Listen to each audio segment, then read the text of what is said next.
आनंद उत्साह व चैतन्य दर्शवणाऱ्या पिवळ्या ध्वजाचं नेतृत्व करत आहे कारागृह हवालदार श्री सुमन तितीरमारे। या संघामध्ये एकूण 65 खेळाडूंनी सहभाग घेतलेला आहे। शौर्य, धैर्य आणि त्याग हीच आमची खरी ओळख।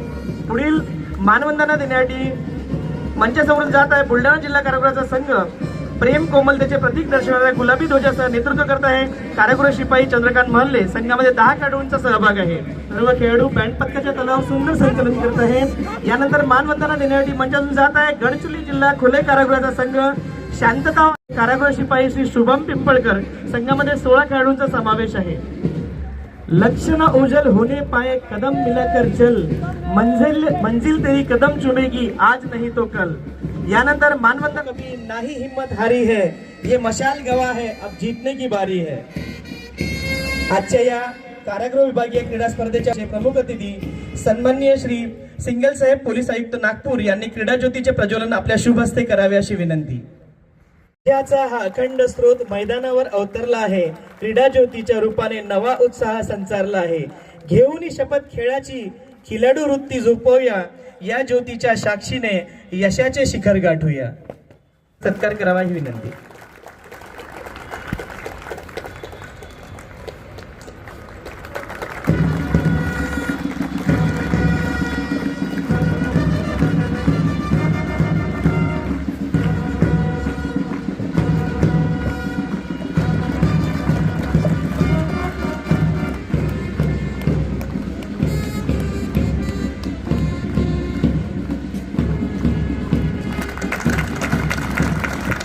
राष्ट्र कारागृह व सुधार सेवा विभाग पूर्व विभाग नागपूर येथे जी आपली क्रीडा स्पर्धा विभागीय क्रीडा स्पर्धा होत आहे त्याबद्दल आमचे इकडचे कारागृह महानिरीक्षक श्री वैभव वाघे तसेच श्रीमती चिंतामणी अधीक्षक अमरावती मध्यवर्ती कारागृह व पूर्व विभागातील सर्व कारागृह अधीक्षक उपस्थित सर्व मान्यवर तसेच 11 टीम्स आज इथे या विभागीय क्रीडा स्पर्धामध्ये भाग घेत आहे त्या सगळ्यांचा मी खूप खूप अभिनंदन करतो।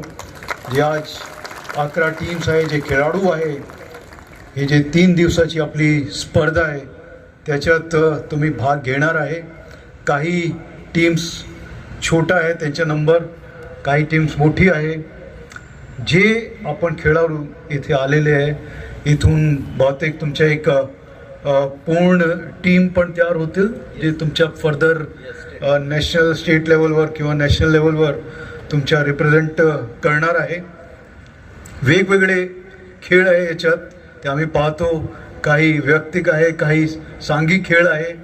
हे जे खेळ आहे मी पर्सनली असा बिलीव्ह करतो की एखादा खेळ आपण सगळ्यांनी खेळला पाहिजे, हा टीममध्ये असो किंवा इंडिव्हिज्युअल असो, कारण याच्यामुळे आपली पूर्ण पर्सनॅलिटी डेव्हलप होतात।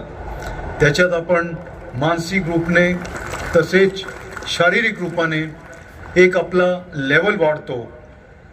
आणि आपण एक काही लोक बोलतात वेळ भेटत नाही किंवा बिझी असतो, असा असतो तसा असतो, याच्यासाठी जे वेळ आहे काढावा लागतो आणि हे तुम्ही सगळ्यांनी काढलेली आहे आणि जे ऑर्गनायझर्स आहे त्यांनी याच्यासाठी वेळ दिलेली आहे, ही फार मोठी गोष्ट आहे। एवढंच नको, याचे नंतर जे आहे तुम्हाला बघून तुमची जे फॅमिलीज आहे किंवा इतर जे लोक आहे मुले आहे ते इन्स्पायर होतात आणि तुम्हाला बघून की आमची आई, आमचे वडील किंवा आमचे अंमलदार, आमचे कर्मचारी अधिकारी हे करतायत तर आम्ही पण करू, हा माझा वैयक्तिक मत आहे। परंतु आम्ही स्वतः जसं सांगण्यात आलं, मी आजही दररोज मेडिटेशन, योगा किंवा जिमला जातो आणि काही लोक असंही म्हणतात की आता वय झालेली आहे, वय वाढलेली आहे, आता 50च्या झालो, 55च्या झालो, आता थांबलो पाहिजे। माझं असं म्हणणं आहे की आपण थांबले नाही पाहिजे, जो थांबला मग तो गेला।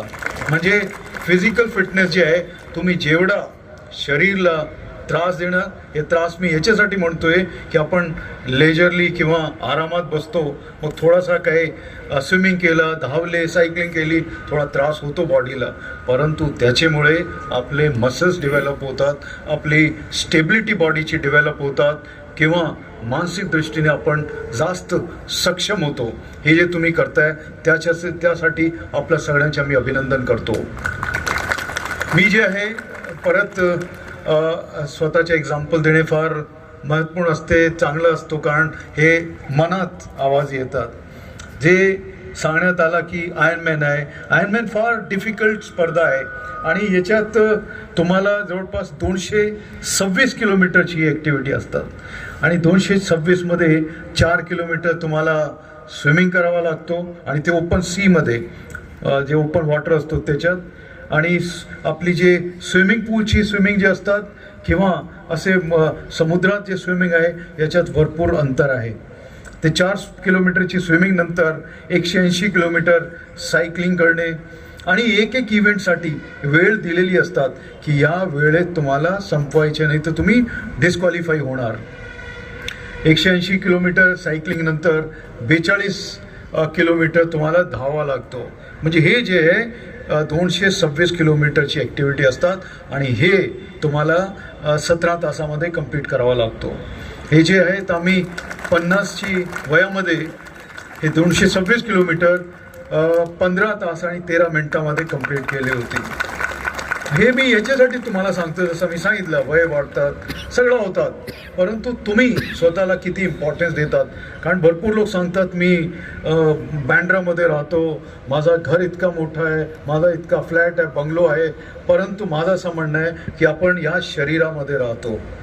कुठेही गेलो आपलं या घरात राहतो, आमच्या जसे ट्रान्सफर होत राहतात, आम्ही इकडे राहिलो, सांगली, नांदेड, इकडे तिकडे सगळी जागा राहिलो, परंतु शेवटी जे आहेत मी ह्या शरीरामध्ये राहतो. मग याची रिस्पेक्ट करणे, याला हेल्दी ठेवणे ही आपली जिम्मेवारी आहे. आपल्यासाठी कोणी व्यायाम करणार नाही, आपल्यासाठी कोणी वेळ काढणार नाही.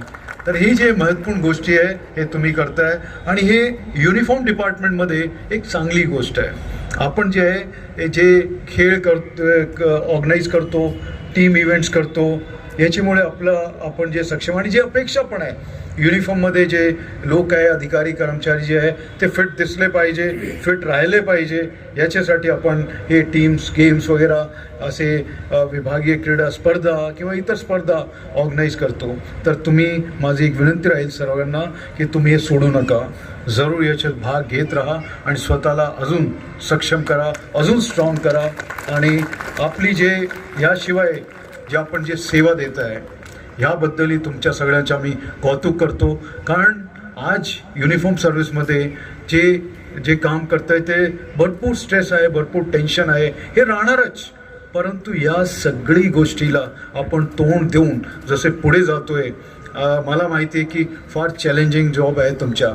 ज्यावेळेस सगळे प्रकारचे तुमच्याकडे आरोपी येतात, क्रिमिनल्स येतात आणि त्यांना तुम्ही ठेवतात, वॉच ठेवतात, ऑब्झर्व करतात आणि कसे ते कंट्रोलमध्ये राहतील हे, आणि बाकी जे काही जर मेडिकल एमर्जन्सी आली किंवा काही झाला मग तुम्हाला पळवापळवी करावा लागतो. हे सगळी गोष्टी तुम्ही करताय आणि हे जे आहे अजून सक्षम रीतीने तुम्ही करू शकणार जर तुम्ही असे स्पोर्ट्समध्ये भाग घेत राहिले तर. तुम्ही फार चांगलं काम करताय. कारण आम्ही आपले जे DIG साहेब आहे, आपले वैभवजी यांच्याशी आम्ही नेहमी आमची दर महिन्याला एक मीटिंग पण होतात किंवा अधूनमधून आमची भेट होत राहतात आणि यांच्याकडून आम्हाला माहिती मिळत राहतात की फार चांगलं काम चालू आहे. सगळ्यांची वॉच राहतात आपल्याकडे, मीडियाची वॉच राहतात आपल्यावर, ह्युमन राईट्सची वॉच राहतात आपल्यावर, शासनाची वॉच राहतात, आम्ही सिनियर जे ऑफिसर्स आहेत सगळ्यांची वॉच आमचे सगळ्यांवर असतो.